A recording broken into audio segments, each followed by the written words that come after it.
Hi everyone, welcome back to English 221. This is for our class for Monday, the 20th of March, where we are in the midst of Much Ado About Nothing.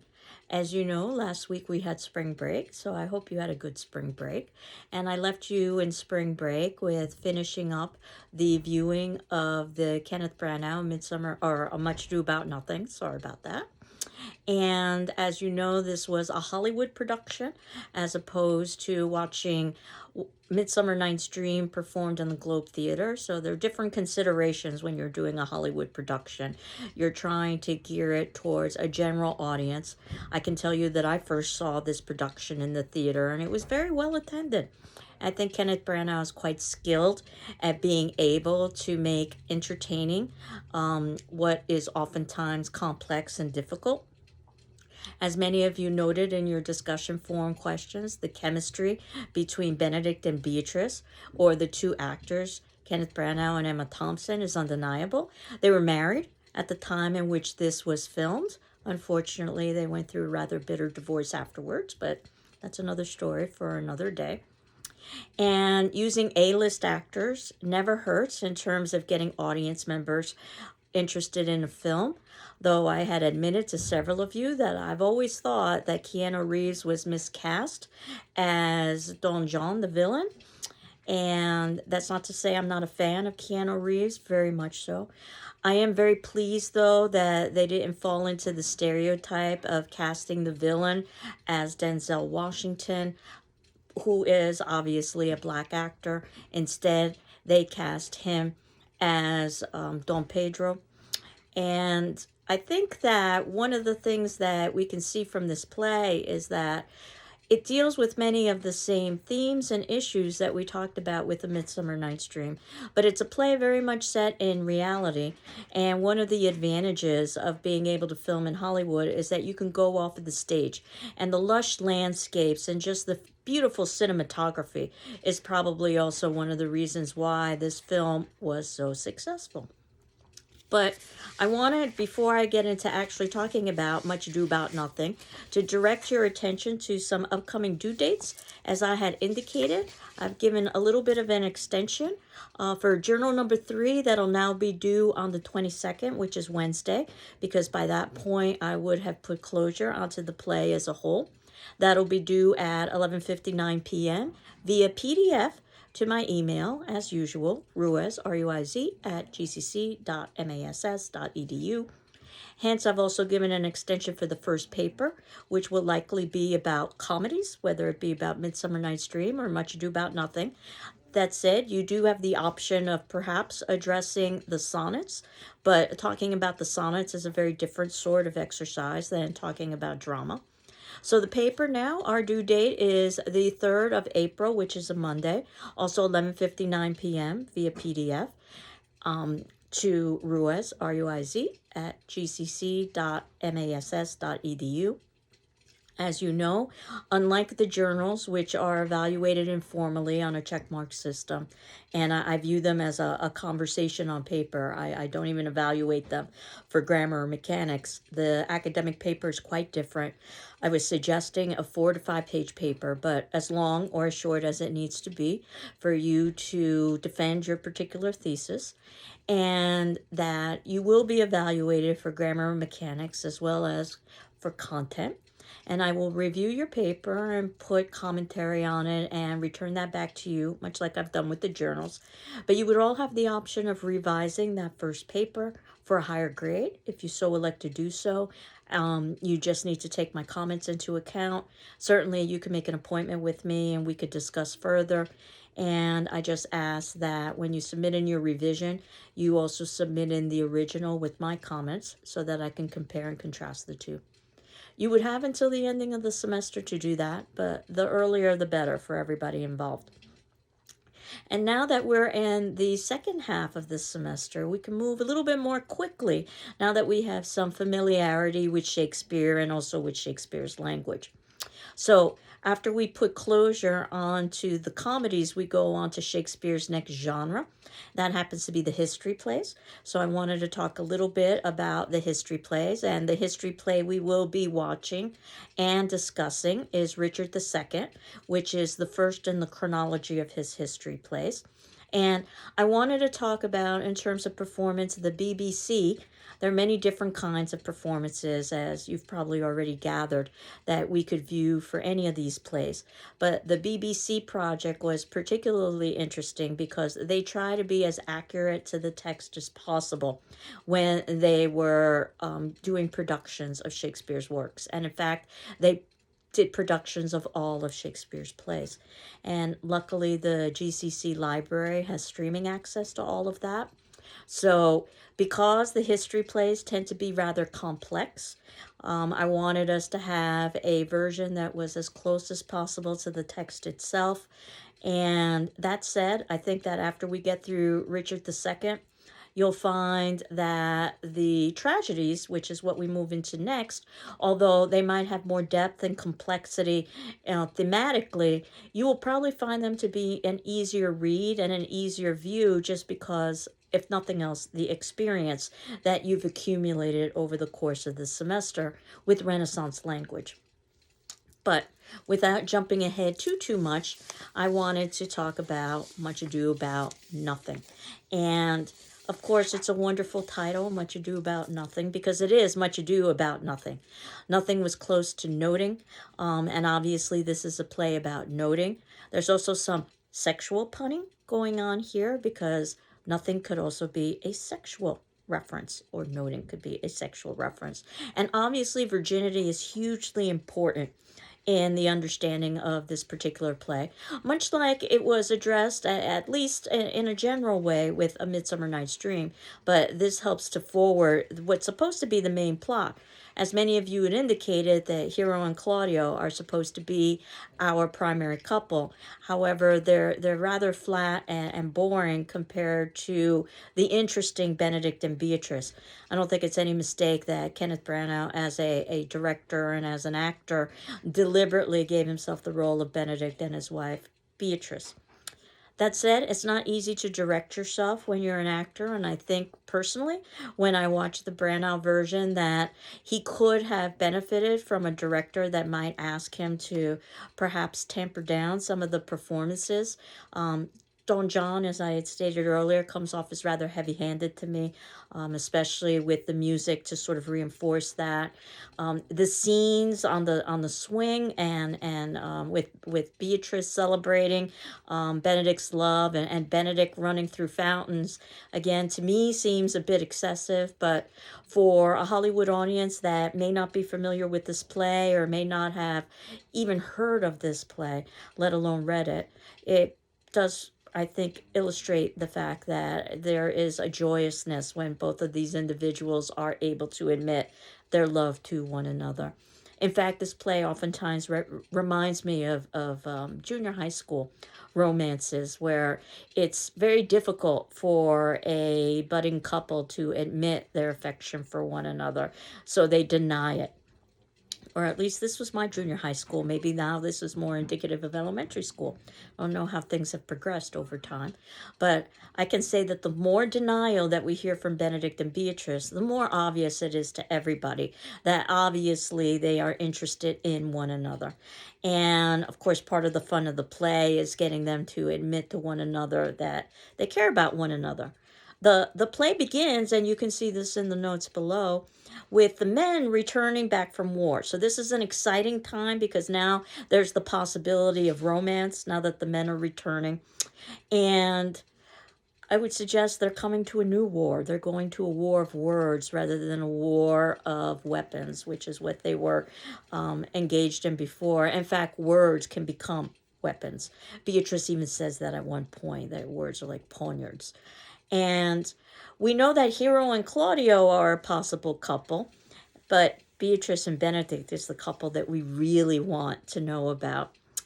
Some of the other characters that we're introduced to is Governor Leonato. Hero has a father in this play, Beatrice does not, which gives her a certain level of independence and latitude that Hero does not have. Note that Hero is much younger than Beatrice, so that also is an indicator in the differences in their maturity. And of course, we have Antonio, who is Leonardo's brother, who is going to be important towards the ending of the play. We get Prince Don Pedro, who happens to be the friend, and of course his bastard brother, who is a literal and figurative bastard. Note how often Shakespeare likes to do that. He did this with asses, for instance, in Midsummer. And he also does it with Dogberry, too, in this play. The bastard Don John, Don Pedro's brother. And we don't really have a good rationale for Don John's evil. We know he's the bastard brother, so he probably has not been given the same status or respect, but there's absolutely no evidence in the play that he's been treated poorly. So perhaps when he says, I'm a plain dealing villain, is enough of an explanation in and of itself. I'm evil because I enjoy evil. One of the tragedies that we will be reading is Othello, and I can tell you that Much Ado About Nothing is wonderful preparation for Othello because they have very similar plot lines. Not that I want to give away any spoilers for Othello, but if you are familiar with Othello, you probably are familiar with Iago, who's been called perhaps Shakespeare's most consummate villain. And if you aren't familiar with Iago, you will be familiar with Iago by the ending of the semester. And might I suggest that Don John is kind of a pre-Iago figure. In fact, he's a rather dark figure for a comedy. We had talked about that there was some perhaps unexpected darkness in A Midsummer Night's Dream, in the sense that, if nothing else, there is a good amount of humiliation that goes on. I mean, when we think about Queen Titania, she's made to fall in love with an ass, and ultimately, at the end, she doesn't even get the changeling boy. We know that Demetrius, although he ends up with Helena, he's manipulated to do so. So there are some dark elements, but we don't get the kind of darkness that we see with the bastard Don John, who likes to create evil purely for the sake of seeing it unfold. We know Puck in Midsummer like to create mischief, but there is a difference between mischief and something that's malicious. We're also introduced to a little bit of comic relief, and we know that Shakespeare likes to do that in his subplots as well. Dogberry, who's the constable. I've always appreciated Michael Keaton's interpretation of Dogberry in the version that we saw. If you're a Monty Python fan, you probably would have noted some homage to Monty Python. But this idea of the incompetent constable, who's the one who saves the day. And if you didn't already figure it out, this play is all about reputation and appearance, and it's so important to all of these characters. When we get into Act 2 and the rising action that we should expect in Act 2, we know that Don John is able to briefly trick Claudio into about Hero's wooing. There's a good amount of foreshadowing here about what's going to happen later. But basically, there is this convoluted attempt to try to woo Hero, but but Claudio isn't going to do it himself because he's young and he doesn't have status. So therefore, Don Pedro is, in almost like a Cyrano de Bergerac move, going to woo. And of course, Don John, the evil bastard brother, convinces Claudio rather easily that Don Pedro is wooing for himself, which he isn't. And notice how quickly everything is resolved. And then, of course, we're back to the same conflict, only much fold worse. Don Pedro, you may have noticed in Act 2, tries to woo Beatrice. This play is very much about unmarried individuals trying to find suitable partners. And Beatrice lets him down rather easily, or rather gently, I should say. And I think that shows a certain tenderness of character that she has. She does come off as rather brusque and hard-edged. She perhaps has some of the wittier statements in the play. In fact, I might say that in many ways, she's a stronger character than Benedict. But this is an opportunity for us to see a softer side to her. Of course, part of the fun is when we see how Benedict is so easily convinced to love Beatrice. Perhaps my favorite prop in movie history is this Kenneth Branagh version where he uses that collapsing chair as a way to illustrate some of the surprise and some of the excitement that Benedict experiences in overhearing, eavesdropping. That's another major theme in this play, that Beatrice might love him. And then, of course, Act 3, Beatrice is convinced just as easily to love Benedict. And Don John, for no really good reason, decides to trick Claudio about Hero's virginity. And, of course, what that's going to lead to is a rather intense scene where Hero is publicly, not just privately, but publicly rejected. Claudio rejects Hero at the wedding ceremony because he wants to make sure that he humiliates her, because he feels he's been humiliated if his trust in her virginity has been destroyed. And perhaps even more telling is her own father's response, Leonato, that he wishes his daughter were dead rather than stain the reputation, here we go again with reputation, of the family. The friar, who has a small part, is supposed to represent reason, rationality. He's the one that devises the scheme of Hero pretending to be dead. This is an old Shakespearean theme, that it seems that a character dies, but we know that we're watching a comedy, so there can't be real death. So there will be a kind of resurrection or a rebirth, both literally and figuratively. The friar, understanding human nature, realizes that we tend to value that which we no longer have, which is exactly what we see. But I think what's most telling in this wedding ceremony is that all of the men basically abandoned Hero, except for the friar and also Benedict, which goes to show a certain level of depth to his character. Again, he oftentimes comes off as rather foppish and silly, especially once he's fallen in love. But I think that we can see that both Beatrice and Benedict have a level of sophistication that we're not going to see with Hero and Claudio.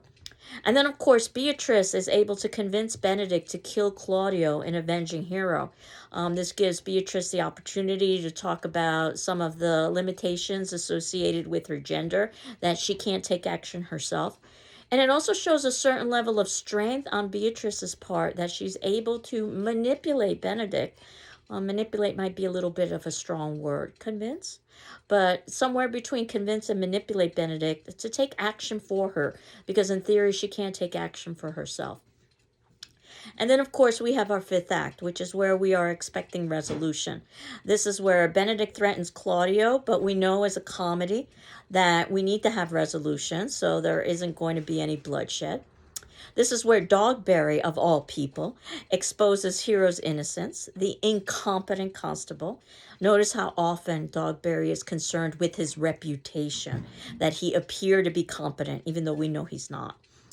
That Leonato says he will accept Claudio's apology if Claudio marries Leonato's niece. So there is this convoluted subplot here that shows that Claudio is willing to make amends by marrying someone that he's never seen before, who's supposed to be the carbon copy of Hero. And of course, what we find out is that that's not the niece, that's actually Hero herself, and that ultimately this is our, quote, happy ending, unquote, where Claudio and Hero can reunite. And I know from a modern day perspective, it's very difficult to swallow the idea that Hero would be so willing to forgive Claudio. I think that says something about the time period itself. Of course, in the end, we're not that interested about Hero and Claudio. We're interested in Benedict and Beatrice, and they're forced to publicly admit their love for one another in a rather humorous scene. And note that at the ending of the play, Don John will be punished later, because we don't want to end on a negative tone. So we want to end with celebration, which is exactly the way that the Kenneth Branagh version ends. And also the Midsummer Night's Dream. Notice how both of the versions that we saw had music and dance at the end. So some observations. So this is also in the notes below, that obviously as a happy ending for a comedy, we are going to get all of the mix-ups and the misunderstandings associated with love, but of course there will be a happy resolution. As I had indicated, it's set in reality, unlike Midsummer, and you may have noticed this play is written in prose. rather than verse, which is what we saw with Midsummer, where we would mix prose, complete sentences with verse, poetry. Here we've just got complete sentences, again, to ground us in reality. Hero and Claudio represent that young and that superficial love, I'm sorry. It's a love of convenience.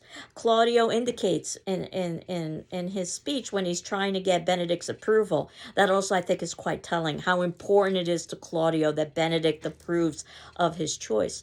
That this is good timing for him to pursue a relationship because he's back from war. That Hero is a good catch because she's single, she is beautiful, and she also is the only heir, which means that ultimately Claudio would inherit Leonato's estate. And these sorts of arranged marriages were not necessarily unusual during the time period. Benedict and Beatrice, they are more of the romantic love couple that we think of in modern day. They're older, their love is more mature, though that doesn't mean that they always act maturely. In fact, they're quite immature at the beginning of the play when both of them deny feelings for one another. But they're afraid to be vulnerable. They're afraid to risk their reputations, which is to be single and independent. Of course, Don John, ironically, is the only one whose assessment of himself is accurate. He says he's a plain dealing villain, and gosh darn it, he's a plain dealing villain, a literal and figurative bastard. I had talked about the friar representing reason and rationality, and again, the importance of the importance of virginity for female, which is perhaps best illustrated in this particular play. So I wanted to talk a little bit about some of the, and before I go to quotation, some of the ways that rumors and hearsay help to forward the plot, and the sense of the comic relief of Dogberry saving the day, his concern with his own reputation, as he indicates very clearly. Benedict is quite willing to kill for Beatrice. And Beatrice says, oh, if only I were a man. And notice how this play is about doubling in opposites, something that we oftentimes see in Shakespeare. We saw with Midsummer in some way as well. Benedict and Beatrice serve as a contrast to Claudio and Hero. Don Pedro serves as a contrast to Don John. And a costume ball is a wonderful opportunity for Shakespeare to make commentary about the masks and facades that we all wear, literal and figurative. It also is an opportunity to show that perhaps Beatrice does have the upper hand because she's able to manipulate Benedict, or at least hurt his feelings, by pretending she doesn't know he's underneath the mask and saying some rather hurtful things about him, which goes to show that he does indeed care about her opinion, even though he says he doesn't.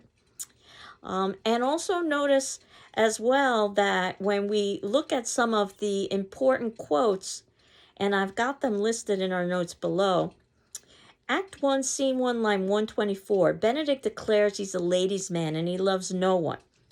And then shortly thereafter, Act 1, Scene 1, line 128, Beatrice says she doesn't want love. And then shortly thereafter that, Act 1, Scene 1, line 238, Benedict says he wants to live a bachelor. And again, we think they don't protest too much, if I can borrow from another play. As they continue to say these things, you'll notice that my question in the notes below is why. And they're trying to not be vulnerable and not to risk vulnerability or being hurt by declaring these things. Don Pedro thinks that Benedict will change because he's protesting a bit too much, as I said.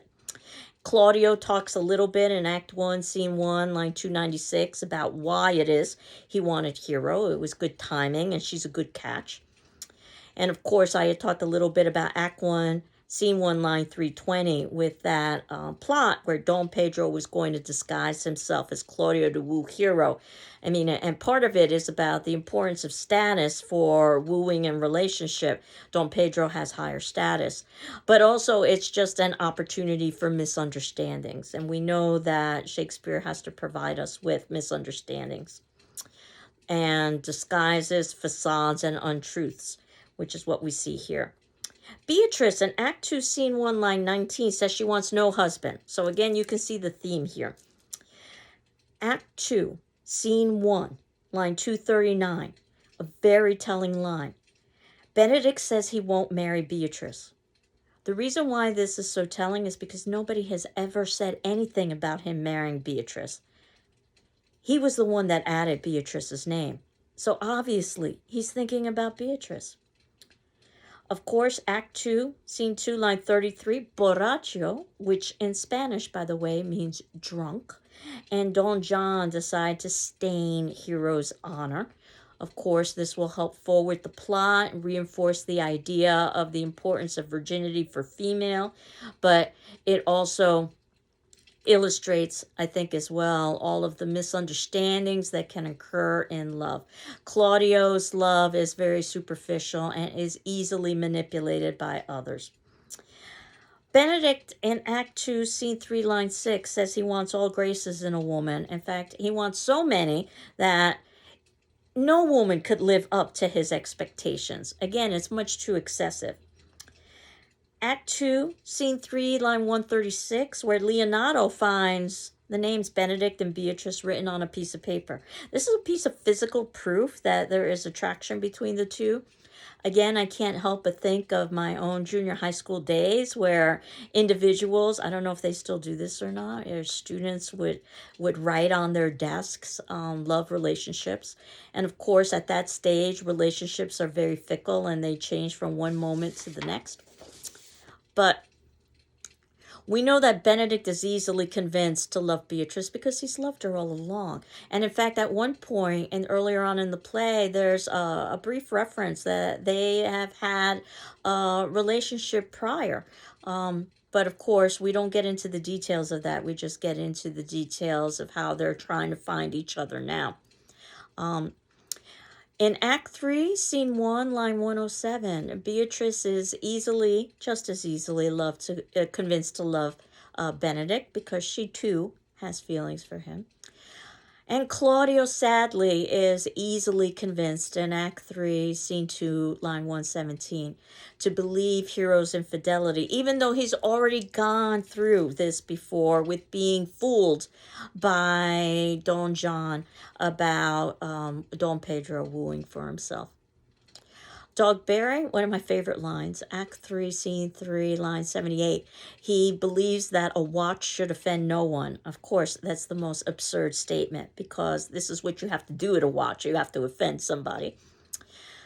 There's a good amount of bawdy humor in this play. We've saw this with Midsummer Night's Dream as well, and I'll revisit this a little bit more next class, where Margaret uses some bawdy language. Act 3, Scene 4, line 26 and 60. She talks a little bit, she's having a conversation with Beatrice. This is an opportunity for the girls to have some conversation amongst themselves so they can be a little bit more open and a little bit bawdier than they would normally be. At one point, Beatrice says that she has a stuffed nose, and of course the response is a maid and stuffed.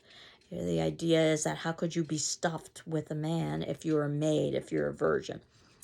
The height of conflict we've come to expect in Act 3. In this particular play, it spills somewhat into Act 4 when not only do we get this scene where it appears that Hero has been unfaithful. Of course, it turns out that Margaret is taking the role of Hero with Borraccio. But that Claudio, and this is such a difficult scene to see or even read in Act 4, Scene 1, line 29, so publicly rejects Hero, and how quickly Hero is abandoned by Don Pedro, who is a good man, Don John, who isn't a good man, and Claudio, who I guess we could say is a mix, and Leonato. Of course, the friar, as a representation of reason, doesn't want to jump to conclusions. That's one of our lessons as audiences. Don't jump to conclusions. Don't believe rumor and hearsay. Also, that we tend to value what we no longer have, so we should value what we have now, which is exactly what we're going to see with Claudio when he believes that Hero has actually perished from the pain of being rejected. There's a lot of wit in this play, and I wanted to talk a little bit about that next class, but particularly I think Beatrice's wit is one of the reasons why Beatrice is such a fan favorite. Note how, while there certainly are issues with gender and class, that for Shakespeare's time, there are places where he was rather progressive. Just having a central female character who's witty and strong would raise eyebrows during the time period. One of the more problematic pieces of this drama is in Act 5, Scene 1, line 251. Claudio forgives Hero, but only after Hero's innocence has been proven. Would he have forgiven her if her innocence had not been proven? I leave you with that question to contemplate. Act 5, Scene 2, line 36. At this point, Benedict is freely in love, and he's writing basic love rhymes, illustrating how when one is in love, it takes away their intellectual abilities, that he's not really able to produce anything of any kind of depth. These are just very simplistic rhymes. Again, another way for Shakespeare to give us a wink and a nod of how his rhyme, when he utilizes it, is so much more complex. And even when he doesn't use it, his prose is so much more complex. If we were going to find a moral, or one of the morals of this play, is that wonder has been made to seem familiar in this play. And we know that the ending we really want is less about Hero and Claudio and more about Benedict and Beatrice. And notice how they go back and forth. Although they've admitted their love for one another, by the ending of the play, they're now trying to deny their love for one another. But they're forced to, in some ways, admit their love for one another because there is, again, physical evidence that shows that they do love one another. So they relent, so to speak. So, one of the things that we'll talk about next class are some of the quotations, the war of words that occurs in this play, the war of wit, and it doesn't have to be in verse, it can be in prose. And as I had indicated, a bit of an extension for your Much Ado About Nothing journal, because I'll put closure onto the play on Wednesday. So that journal will be due on the 22nd on Wednesday, 11:59 p.m. via PDF to my email. And again, if you need an extension, please ask, and I'll be happy to grant that to you. And also an extension for the paper so that you can have your journal back in enough time that you can incorporate that into the paper if you so elected to do that. So not only will we put closure onto Much Ado, but we will also talk about the history plays and start getting prepared for Richard II. So at this point in the semester, my hope, my belief is that you have finished reading Much Ado About Nothing, and that you are at the very least beginning Richard II. Again, don't let that play frustrate you, because we are going to watch a performance that's just about exactly accurate to the text itself, because I know that there are many characters to keep track of, and there are many elements of the play that could be seen as challenging. And I'll talk a little bit more about that. It's probably our hardest play of the semester if I had to identify a play in terms of difficulty. So what's left is talking about our attendance question, which would be due, as usual, on our discussion forum. That would be on Wednesday, the 22nd at 8 a.m. Though again, if you need an extension, please let me know. I talked very generally about quotations. I would ask you to identify one of your favorite quotes. It doesn't necessarily even have to be your favorite quote, because there's so many good quotes in this play. One of your favorite quotes in Much Ado About Nothing, and indicate why it's one of your favorite quotes in Much Ado About Nothing. You probably noticed that the Branagh version of Much Ado About Nothing, as several of you mentioned actually in your discussion forum questions, does not give us the play in its entirety, which is pretty typical of productions, especially Hollywood productions, because they usually are trying to keep to a typical film time limit, hour 15 minutes to an hour and a half usually, give or take. But one of the things I appreciated with the Branagh version, as many of you indicated, is that he retained some of the most witty lines. That's not to say that there aren't other witty lines or other favorite lines that you might have that were not part of the production itself. But it doesn't matter which quote you choose. It's just a question of you're finding a quote that you found to be one of your favorites and briefly indicate why. So with that said, I hope you're doing well. I'm doing well, and we will continue on next class, putting closure onto Much Ado About Nothing and beginning with History Plays, Richard II. Take care. Bye-bye.